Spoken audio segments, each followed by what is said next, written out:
আগের পর্বে আপনাদেরকে দেখিয়েছিলাম বিষ্ণুপুরের রাসমঞ্চ, আর এই পর্বে আপনাদের দেখাবো বিষ্ণুপুরের আরও কিছু বিখ্যাত জায়গা। আপনাদের সকলকে স্বাগত জানাই আমার চ্যানেলে নতুন হয়ে থাকলে চ্যানেলটিকে সাবস্ক্রাইব করে রাখবেন। চলুন তাহলে। রাসমঞ্চ দেখে অটোয় করে আমরা যাচ্ছি পরবর্তী গন্তব্যে। অটো আপনারা স্টেশনের বাইরে থেকেই পেয়ে যাবেন। পুরো বিষ্ণুপুর ঘুরতে আমাদের অটো ভাড়া লেগেছিল 500 টাকা। এটি হচ্ছে সেই বিখ্যাত মদনমোহন মন্দির।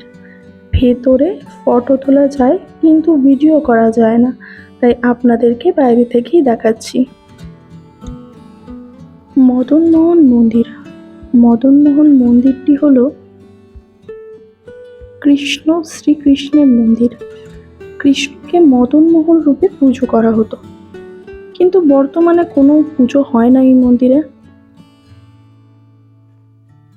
মন্দিরটি 1694 খ্রিস্টাব্দে মল্লভূমের রাজা দুর্জন সিংহ দেব কর্তৃক প্রতিষ্ঠিত হয়েছিল।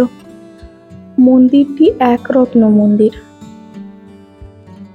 এই মন্দিরের কারুকার্য এর বিশেষত্ব।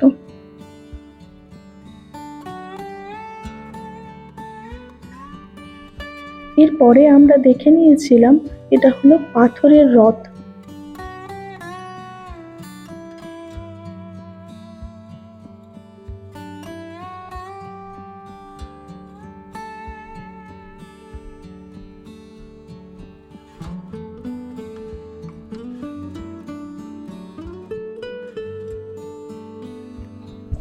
এটা দেখতে পাচ্ছেন, এটা হচ্ছে বড় দরবার, আর প্রচন্ড সুন্দর লাগছে দেখতে। ভেতরে চলুন। পুরো হালকা হালকা শ্যাওলা পড়ে গেছে বাইরের ইয়েগুলোতে, অনেক পুরনো।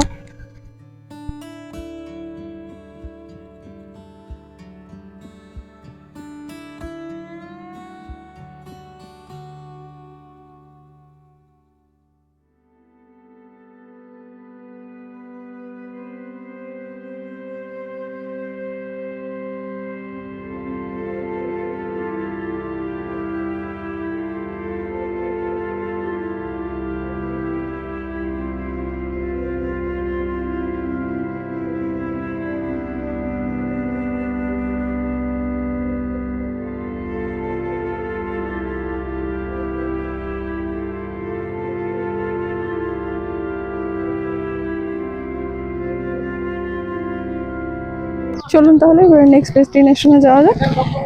আসুন।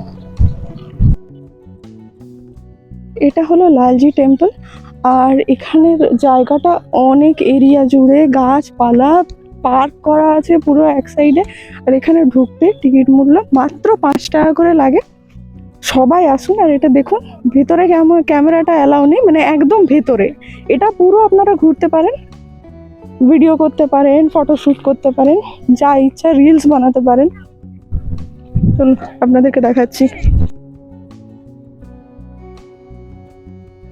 লালজি টেম্পল বিষ্ণুপুরের একটি ঐতিহাসিক পোড়ামাটির মন্দির, আর এটি নির্মাণ করা হয়েছিল 1658 খ্রিস্টাব্দে। আর যিনি নির্মাণ করেছিলেন তিনি হলেন মল্ল রাজা দ্বিতীয় বীরসিংহ নির্মাণ করেন। এটি রাধা কৃষ্ণের উদ্দেশ্যে উৎসর্গীকৃত।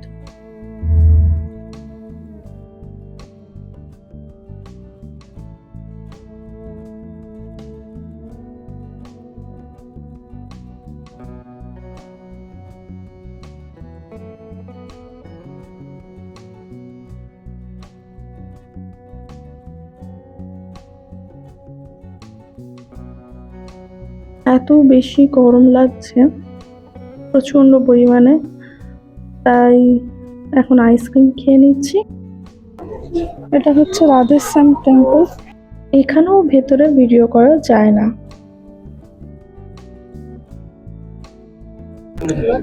এটা হলো মৃন্ময়ী টেম্পল। মৃন্ময়ী মন্দিরের প্রতিষ্ঠাতা হচ্ছেন শ্রীমন্ত জগৎ মল্লদেব, আর এটি 10ম শতাব্দীতে প্রতিষ্ঠিত হয়েছিল।